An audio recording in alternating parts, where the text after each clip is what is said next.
Hai, Assalamualaikum warahmatullahi wabarakatuh. Ketemu lagi dengan saya, Bang JP atau Dedi Irmawan. Kali ini edisi question and answer ya, atau tanya jawab dengan saya.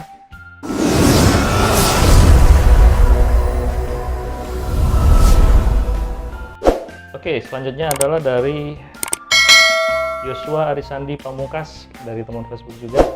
Bagaimana membuat suasana latihan menjadi tidak kaku supaya siswa murid menjadi lebih semangat dalam latihan, tidak males-malesan atau datang latihan hanya sekedar mood saja.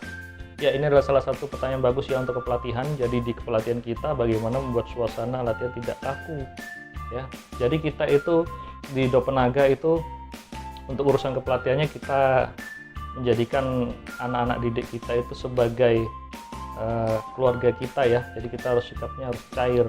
Dalam latihan kita memang serius, tapi di luar latihan kita adalah keluarga ya. Kita makan bareng, kita main bareng, saling mengenal. Jadi tidak hanya datang latihan pulang, nggak begitu, tapi kita ada sesi ngobrol bareng, diskusi bareng, makan bareng di luar, bahkan kalau perlu nonton bareng sudah pernah saya adakan, terus jalan-jalan bareng atau kemana lah. Intinya ada kebersamaan. Yang selanjutnya adalah mengenai ini program melatihmu itu harus menarik dan out of the box. Bikin program-program yang menarik ya, jadi mereka akan serasa, oh ini komunitasku, ini perguruanku, jadi mereka merasa diterima ya. Karena mereka di luar mungkin punya banyak masalah segala macam, mereka ke bela diri atau ke perguruan Anda untuk mendapatkan teman-teman yang bisa sekedar menenangkan ya kan, atau guru-guru yang bisa memberikan nasihat gitu. Jadi metode pengajarannya, kemudian trik-triknya, kemudian lebih cair aja suasananya. Jadi mereka akan kangen kalau nggak latihan gitu kan, karena kangen kakak pembinanya, kangen pelatihnya, gurunya, karena ada yang dia cari di situ, nasihat-nasihat, kebijaksanaan, nilai moral seperti itu kan. Yang kedua, tantangan terbesar dalam menjadi pelatih bela diri. Tantangan terbesar, tantangannya banyak ya, tapi kalau menurut saya paling besar adalah kita bisa profesional gitu. Kita bisa profesional kalau bagi saya sendiri, misalnya kita mempunyai keilmuan yang lebih sebagai pelatih ya, terus kita melatih murid, kita bisa membatasi diri, menyamakan dan kadang menurunkan kita. Kalau kita terlalu keras, maka dia akan kabur karena udah tahu kita kuat kok, kita hajar dia ya kan. Kalau kita terlalu lemah ya ngapain dia berguru sama kita. Tapi kita seimbangkan, kadang naik, kadang turun, disesuaikan.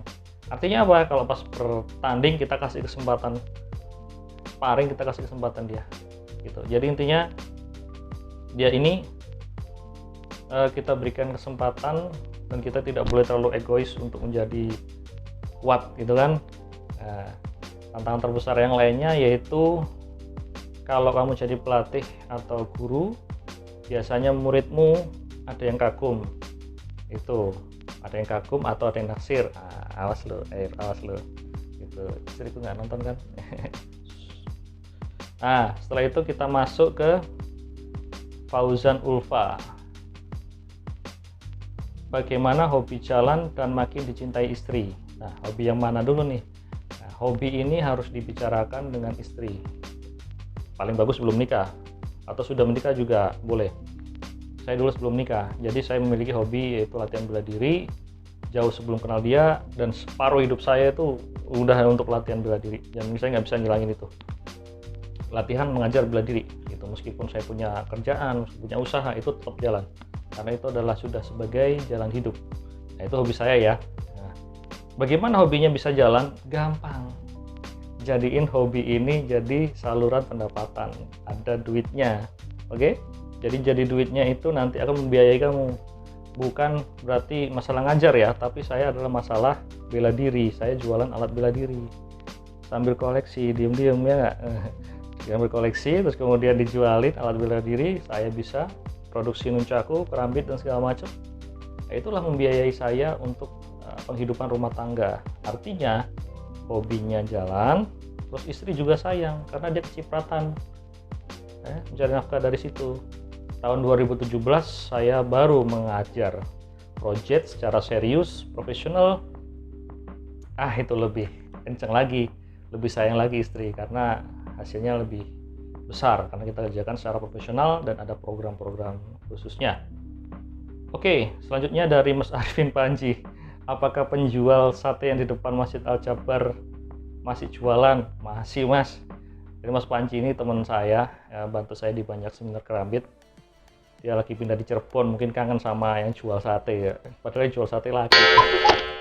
Mungkin kangen sama teman-teman nama murid-muridnya yang latihan di Masjid Al-Jabar di Tangerang itu. Waktu itu saya sering berkunjung ya, silaturahmi sambil ya makan bareng situ. Mungkin dia terkenang. Sehat-sehat di sana, Bro. Sampai ketemu lagi. Kemudian dari Aditya Birawa, alat bela diri senjata apa yang paling menjadi favorit buat Mas Dedi Irmawan?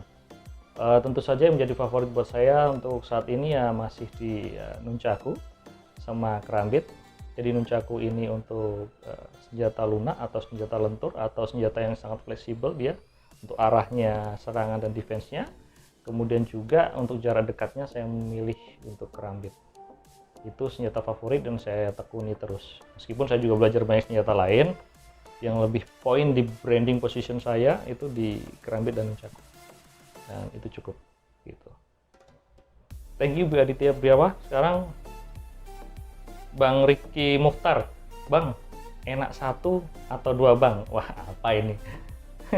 Sensei Ricky Mukhtar, dia beliau punya channel YouTube juga yang banyak sekali subscribernya. Saya lagi nyusul nih ya, awas nih saya susul. Keren banget dia bahas tentang karate, OS TV ya, Anda bisa subscribe juga. Kalau dia tanya, Sensei Ricky Mukhtar bertanya enak 1 atau 2? Apa dulu nih? Ini Indomie goreng apa nih? Ya kan? Nah, kalau saya sih 2 ya, 2 cukup gitu. Tapi ternyata anak saya 3. Intinya gitu. Kalau 1 ntar nggak ada ininya, nggak ada cadangannya. Kalau kita punya usaha cuma 1, bahaya. Tapi jangan taksirkan yang lain, nanti bahaya, nanti ada penggorengan melayang nih. Oke, kita lanjut di Kidung Surup. Oke, sudah berapa macam bela diri yang ditekuni dan apakah memang benar sebuah jurus itu tidak efektif jika dipakai untuk perkelahian yang sebenarnya? Karena menurut saya dasar dari pertarungan sebenarnya hanyalah tangkisan, menghindar dan pukulan serangan. Terima kasih. Sudah berapa macam bela diri yang tekuni? Saya fokus di pencaksilat. Saya pernah belajar arnis eskrima dengan guru-guru. Saya juga pernah belajar yang lain-lain, taekwondo. Tapi dengan bentuk bertukar ya, sharing ya, tidak berguru di perguruan tertentu atau klub gitu kan. Karena saya lebih mempunyai amanah untuk meneruskan silat naga. Jadi saya hanya sekedar mengetahui, kemudian belajar dengan guru-gurunya, ya kita bertukar ilmu, termasuk juga beberapa diantaranya kita saling sparring. Itu udah biasa banget zaman dulu, kita sparring taekwondo, jiu-jitsu atau apa. Teman-teman saya itu inget, sangat menyenangkan dan kita berbagi pengalaman di situ ya. Terus jurus yang tidak efektif, nah kita lihat dulu nih jurus yang gimana. Jurus yang diajarkan guru itu ya bukan berarti harus diterapkan saklek begitu, tapi harus tahu rumusannya ya. Ini pembahasan dalam, nanti mungkin saya bikin videonya sendiri. Jadi suatu jurus, misalnya jurus 1 begini, nggak begitu juga dipakainya di itu hanya untuk menghafal kembangan, buah dan segala macam. Tapi ketika suatu pertarungan itu dinamis, jadi nggak saklek jurus kayak gitu. Justru yang kepake itu adalah basicnya bener, ya kan? Tangkis, pukul, tendang, tapi dirangkai, namanya gerakan rangkaian. Kalau dari jurus itu yang kita buat bisa diaplikasikan dalam kondisi tertentu ketika serangan dan ininya gerakan lawan sesuai dengan yang diaplikasikan di jurus itu. Kalau enggak ya enggak kepake. Orang dia pakai serangan A, Anda pakai serangan Z, enggak nyambung. Ya kan? Kalau dia pakai serangan A, Anda dapat ininya A, counternya A, ya udah jadi. Terpakai dan nggak terpakainya suatu jurus atau suatu gerakan bela diri itu dari hasil latihan, hasil sparring. Jadi bukan cuman kosongan ya, hasil sparring, bukan menghafal jurus, harus sparring, wajib. Terima kasih banyak, itu dari Mas Kidung Suruh.